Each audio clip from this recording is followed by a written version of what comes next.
I'm Roby Brock. Welcome to this edition of Talk Business and Politics. On this week's agenda, the Omicron variant rips through Arkansas as another surge of the coronavirus taxes the state's healthcare system and psyche.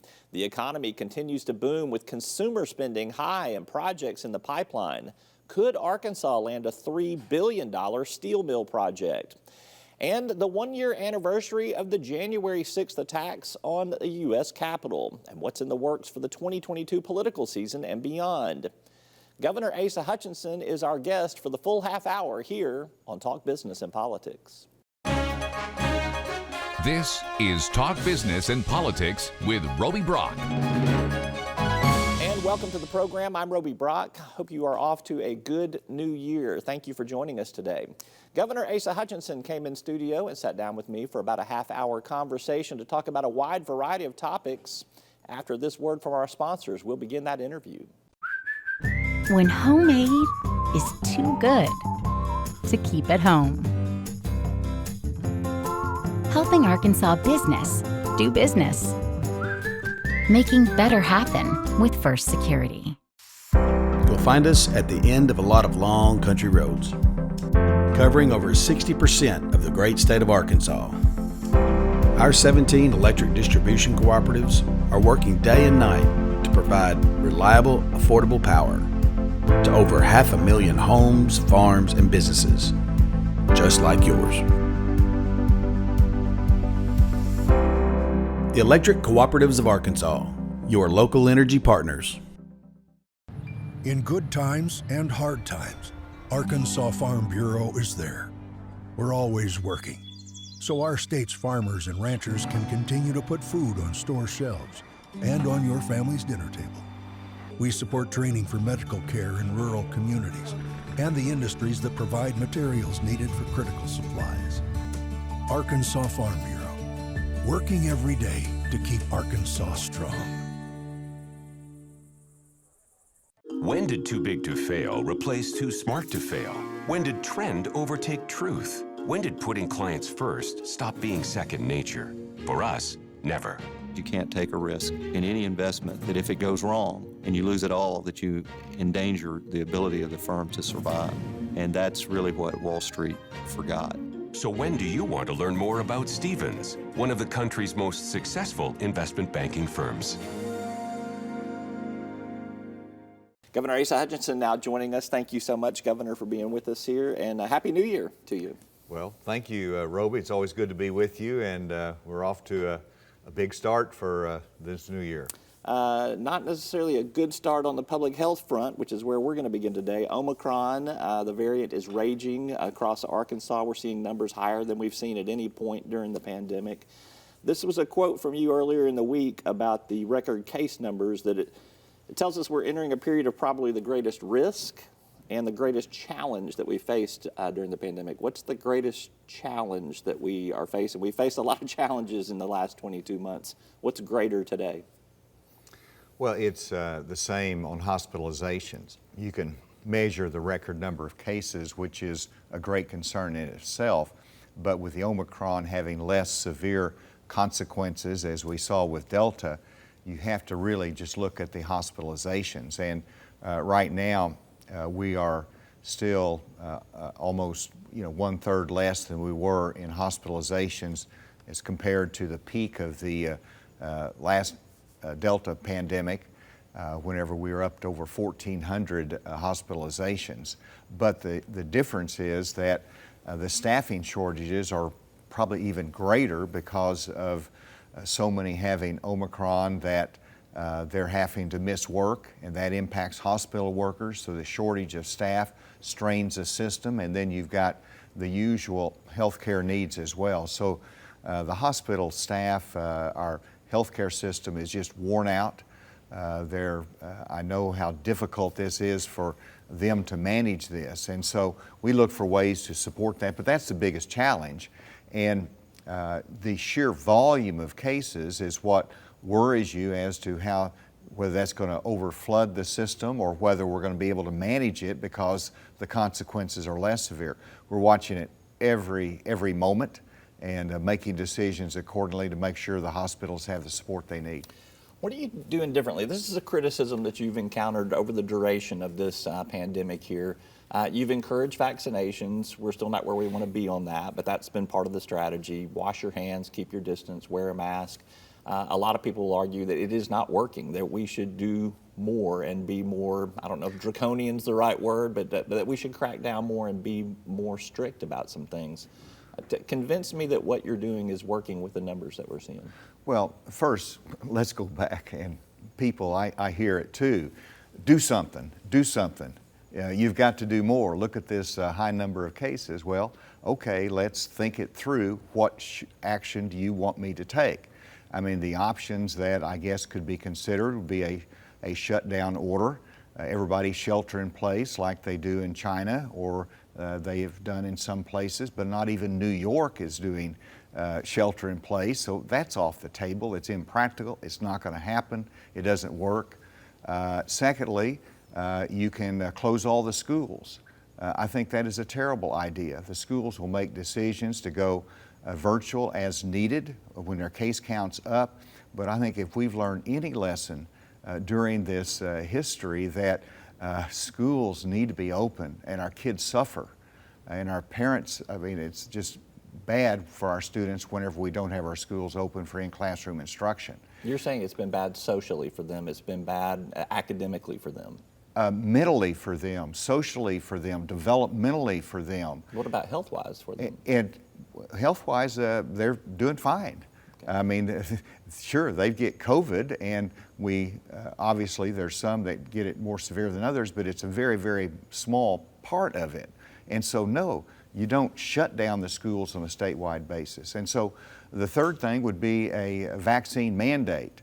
Well, we're challenging the federal government vaccine mandate right now in court, that's not a good option nationally. We could do that at the state. Of course, you'd have to have legislative support, which you can't get. So that option is really not realistic, and it's not fully accepted enough to even justify it. And whenever you're looking at the consequences to our healthcare system and to our long-term care facilities, thinking about the shortage of staff, if you put that in place, that would even have a greater consequence health-wise. And so the fourth option would be a mask mandate statewide. Well, again, that has to have legislative support. It has no enforcement mechanism. And so, you know, the steps that can be taken are not practical and not realistic. And so we are active, though. But those are the ones that people talk about, but they're not workable. So what are we doing? We're increasing testing. We've brought the National Guard to help the hospitals in the throughput on our PCR testing. I've ordered 1.5 million at-home tests. We're one of the early states to take that kind of initiative. As we speak, I hope that they will be in our hands, and we will be delivering them next week. We've taken those steps. In terms of the hospitalization support, we're ready to pull the trigger as needed for additional staffing support for the hospitals. You know, it's probably a $60 million investment. It means you bring contract nurses in from out of state, and we may have to do that, but it's not one that you do immediately. You measure it, and you know, we're looking at 1,000 hospitalizations is probably the trigger point that we're going to have to do something in terms of greater support for it. So we are doing something every day to manage our way through this, but we can't be impractical or unrealistic.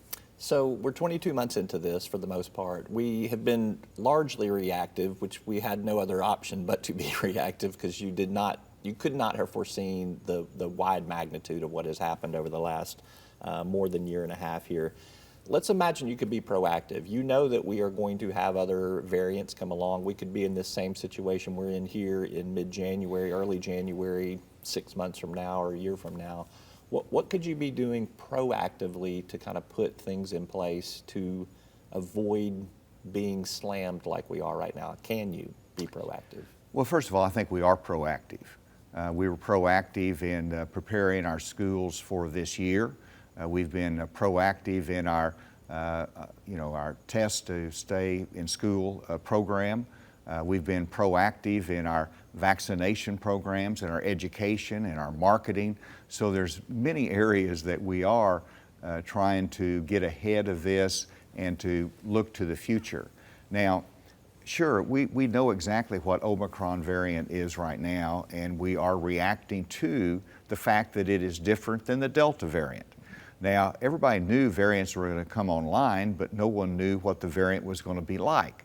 So how do you prepare if there's another variant down the road? Well, we don't know the characteristics of that variant, and so what we're doing proactively is enhancing our testing capacity within the Department of Health. We want to be able to do more of the variant testing in-house versus having to rely upon outside entities for that, so we can have a quicker response. We are also making sure that we have PPE that is prepared for whatever the future might hold. We are vaccinations. We are continuing to push the vaccinations out in a proactive way. And of course, the next variant, we hope that the vaccines handle that, but we don't know. So how can it's hard to be proactive for what you don't know in the future. Sure, I got you. So last question on this particular front here. What do you think happens in the long run here? We've seen Omicron. I've talked to a lot of public health experts, not as many as you, but I have talked to several that say this could be the variant that kind of gets us to herd immunity because it has spread so much, it has affected so many people, that it gets us there. That's obviously the goal.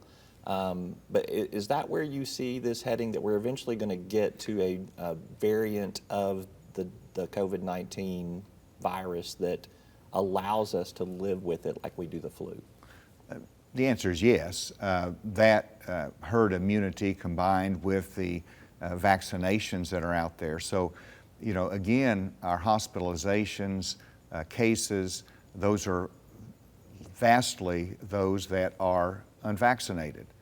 Well over 80% are unvaccinated that are going into the hospital or have new cases or are dying. And so we got to increase that. And then this Omicron variant, and talking with CDC, there's a couple different projections, whether it's January 15th, that the cases nationally will start on the decline. I'm hopeful that by the end of January it's over. We'll see. But that's why I made the comment that January is a tough month, and we've got to be proactive. We've got to make sure we deal with that, but hopefully we're going to have a very good spring, and that's my hope. All right, let's take a quick commercial break, come back and talk about some other subjects with Governor Asa Hutchinson. I'm Roby Brock. We're back right after this. What does amazing look like? A century of inspiration. 180 pounds healthier. 5 steps forward. Countless miracles. 1 faithful mission. And 100 years of all our best. Baptist Health. Keep on amazing. Raise the Money has helped nearly 10,000 candidates across the nation raise the money that they need to run for office and win. RTM's instant contribution form, contribution tracking, and financial reports make raising money and filing reports fast and easy. As a former local candidate and election lawyer, I know what campaigns need to raise money and win. Signing up takes less than 5 minutes and your account is approved the same day. The best part is it's free. Raise the Money is fast, easy, and secure. We're here to help you raise the money and win. By local candidates, for local candidates. Here's to the fearless fight, the comeback, the battle against all odds. For some, it's taking the first step. For others, it's forging a new path, a chance to prove to ourselves what we're really made of. And with the name trusted in insurance for more than 70 years, even a battered spirit can come back stronger. Arkansas Blue Cross and Blue Shield. Live fearless. Authentic Arkansas is historic sites, amazing music, pioneer history, natural areas, family genealogy, all waiting for you to explore at the many museums and sites of Arkansas heritage. We're here to preserve the artifacts, traditions, collections, and historic places that make up authentic Arkansas and share them with you every day. Learn more about all we have to show you at arkansasheritage.com. My name's Rachel, and my mom died of COVID. She thought she had years and years and years left. And it's hard because some days it's totally fine, and other days it's really sad. It took less than 3 minutes once they turned everything off and removed the ventilator. I encourage you to get vaccinated. That's the only way that we are gonna make it through this. Stay safe, stay strong. Welcome back to the program. I'm with Governor Asa Hutchinson. We're talking about a variety of subjects today. Governor, let's talk about the recent special session. You passed all the tax cuts that you wanted to. You kept the special session isolated to just the topics that were on there. Congratulations to you on that. With 1 year left in office, are you done on the tax cut front? Most likely, because we have set in place tax cuts that take us to 5.5 this year. It'll go down to 5.3 next year, and it'll be triggered down to 4.9. So it is set for a couple of years down the road. So yes, and also the fact that we don't have a general session, only special sessions might be called between now and the time that I leave office. So tax cuts has historically been done. What we're concentrating on would be the workforce education, our infrastructure, and investing in that this year. We have a very significant pattern of goals for this next year, from the new economy jobs to strengthening our families. And of course, if you look at that, it spells wins. These are the wins for this coming year, and that'll be my focus. So what do you do with I'm looking at tax revenue collections. We're about halfway through the fiscal year for the state. We're up about 5.4% from where we were a year ago. You're exceeding expectations for the forecast and the projections. What do you, once you've met all of the triggers and the goals for the tax cut portion of what you want to do, what might you think about doing with a large budget surplus that we seem to be heading towards? That's a great question, actually, because I'll be presenting my budget this coming Tuesday to the General Assembly for next year, and it's a budget that has a surplus already built into it. It's a budget in which we are, it's very unusual in a physical session, I'll be presenting a budget that actually increases the investment in law enforcement through our state police. We're increasing our investment in the child welfare system, and in our developmentally disabled waiting list, trying to make progress on that. So we are looking at making these major investments for our state. But even with that, we have a surplus. We are, based upon the law that was passed in the extraordinary session that we had, we're required to put 20% of our budget into our long-term reserve, now our catastrophic reserve fund. So we'll be putting additional money into there because our budget grows, our revenue grows, we put more in there. But I hope that we can leave the next governor a very good fiscal position where many of those decisions will have to be made in the next regular session of the legislature. You know, we're going to be investing in infrastructure this year, largely with the federal funds that are going to come our direction, but there will be some requirements to match some of those, and it's good to be able to have a significant reserve for those purposes. The special session made it clear that Arkansas is in the running for a $3 billion steel mill project in northeast Arkansas. When does the ink dry on that memorandum of understanding saying that project's coming to Arkansas and not to Mississippi or to Alabama? Well, we're still waiting on that final decision, but as we've said, we are in the driver's seat. We're in the best position for that. We are competing with other states on it, but the legislature put us in great position for this with the incentive package that was passed. And this is just an example of where our budget is good because our economy is good. Our economy is good because we're keeping our businesses open, and while COVID is a major focus, we're also doing economic development. We're creating jobs, and we're bringing new industry in, and we're continuing to be a business-friendly environment, including lowering our taxes. And so all of these are investments from that reserve fund. So I hope that that decision will be made soon. 900 jobs, $3 billion in investment, but it also puts Arkansas on the map of probably the largest steel producing area in the United States of America. Well, arguably we're already on the map as that, That's aren't true. we? I mean, I've seen some marketing in that direction there. Have Alabama and Mississippi or whatever states are competing with us for this, have they countered since we have put something out there? Are we going to have to negotiate some more with providing more than what's been disclosed publicly? I'm not privy to exactly what incentives the other states have offered. But I know in a conversation with the U.S. Steel, some of them were in Alabama. So it is competitive. But like I said, we are in the driver's seat on this, and we've got a great history of relationship with them. They trust us, and they've made these investments very successful and makes a difference in people's lives in a region of the state that we want to be able to grow. Let's take another commercial break and come back and talk pure politics after this. So all of this policy stuff gets put on the side after this. Another break. We're back with Governor Asa Hutchinson right after this.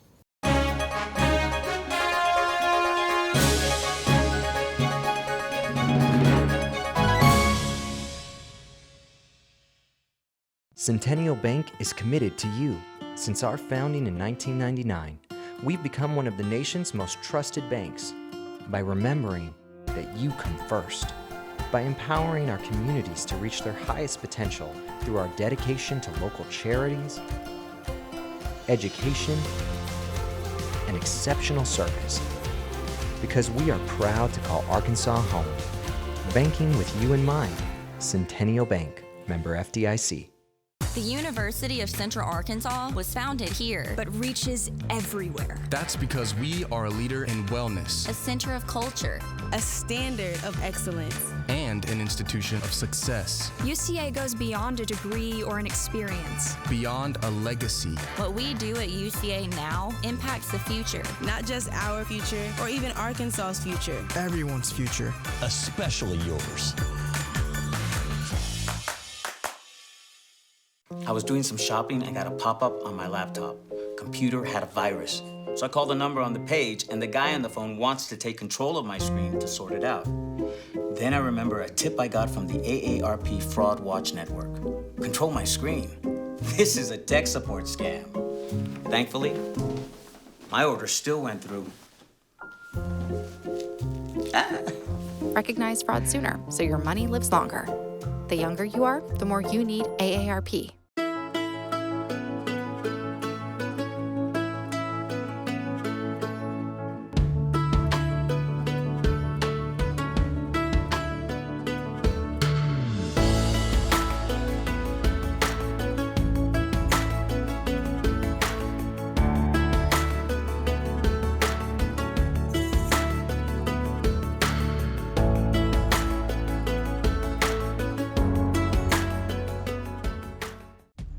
Here's to the fearless fight, the comeback, the battle against all odds. For some, it's taking the first step. For others, it's forging a new path, a chance to prove to ourselves what we're really made of. And with the name trusted in insurance for more than 70 years, even a battered spirit can come back stronger. Arkansas Blue Cross and Blue Shield. Live fearless. Welcome back to the program with Governor Asa Hutchinson. Governor, this past week we saw the anniversary of the January 6th attack on the U.S. Capitol. Some have described it as a riot. Some have described it as an insurrection.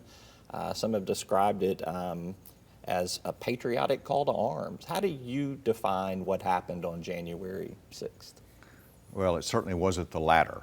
But in terms of what it was, I would describe it as an attempt to disrupt through violence the normal transition of power that is historically peaceful in our nation and is the foundation of our democracy.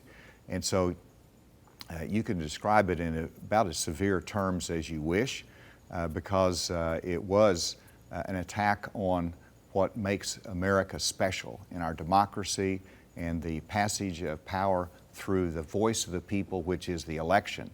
And the visuals that you see from that January 6th attack are going to be long-lasting. Whenever I go through the U.S. Capitol, when I was in Congress, you know, they always take you to the staircase and you can see the burn marks still from the 1812 attack in the Capitol by the British.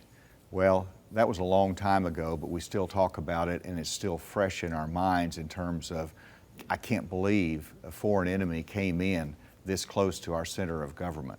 I think 100 years from now, you're going to look back on this January 6th of last year with the same horrific sense of horror that this could happen in our democracy, and I think it will steel us to make sure this does not happen again. You're not only a state Republican leader, you're a national Republican leader, so I kind of want to swirl a lot of thoughts into this question right here. We saw on the one-year anniversary this past week, Representative Liz Cheney and her father, Vice President Dick Cheney, the only Republicans on that side of the aisle in U.S. Congress when there was a solemn ceremony to commemorate January 6th of a year ago. Our Arkansas delegation was not there. Our Arkansas congressional delegation was not there. Everybody who put out some sort of statement on January 6th of this year referenced the Capitol Police, but did not reference President Trump, who has had some of this blame laid squarely at his feet. Would you have been there in the halls of Congress on January 6th if you were still in Congress? Well, first of all, I would have been at Senator Johnny Isakson's funeral in Georgia. And that's where many of the elected representatives that knew Johnny, they went to his memorial service in Georgia. So there's a lot of reasons that people were not physically on the floor. And I think it was, you know, as serious it was and as important it was to remember that historic day, I do believe it was a little bit politicized and they're trying to combine that with, you know, the voting bill that they want to accomplish. I think those are stretches, and that's disappointing. But it is a somber occasion, and I think we have to reflect on it. Now, you ask, why is Trump not mentioned? President Trump will historically be associated with that. He called people to Washington, some that went there with supporting Trump or out of curiosity, but whenever that invasion of the Capitol occurred, it crossed every line. And he's sufficiently associated with it, but I thought it was an important day to remember the Capitol police officers that served us heroically during that time, and to me that was the important emphasis, as well as remembering that we just don't want to repeat this again. Due to time constraints, I'm on my last question for you here. I always ask you every time that we're together, particularly lately, you know, when are you running for president or something of that nature here. So I'm not going to ask that question today. My question to you today is, when will you make a decision on your political future, if there is one? Well, it'll be after I've finished my time as governor. You could make a decision before your time as governor if you want to. So.